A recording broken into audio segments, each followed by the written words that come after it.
Le pastoralisme n'est autre qu'un système d'élevage extensif qui permet de valoriser les herbages que nous n'arrivons pas à valoriser nous-mêmes.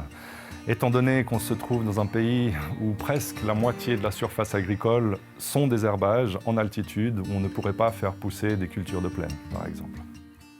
L'ONU a décidé de faire de l'année 2026 l'année du pastoralisme dans le but de mettre en valeur justement cette pratique ancestrale et puis de pouvoir soutenir au maximum ce savoir-faire qui se perd de plus en plus. Il faut savoir qu'il y a jusqu'à une ferme par jour qui arrête ses activités en Suisse pour des raisons de viabilité.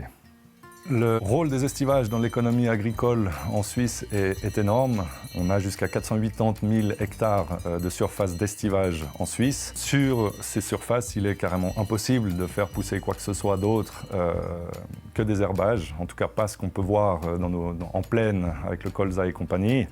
Donc c'est clairement indispensable à l'économie agricole de pouvoir valoriser ces surfaces. Les bénéfices du pastoralisme pour l'environnement sont multiples et pour le paysage également. Au niveau de l'environnement, il faut savoir qu'en Suisse, les hotspots de biodiversité qu'on trouve là où on a le plus de diversité biologique, ce sont les alpages, notamment avec des milieux fermés, des milieux ouverts, des mosaïques qui donnent des espaces prisés par des espèces et inféodés à ce genre de milieu. Donc c'est un énorme plus pour la diversité biologique d'avoir ces alpages.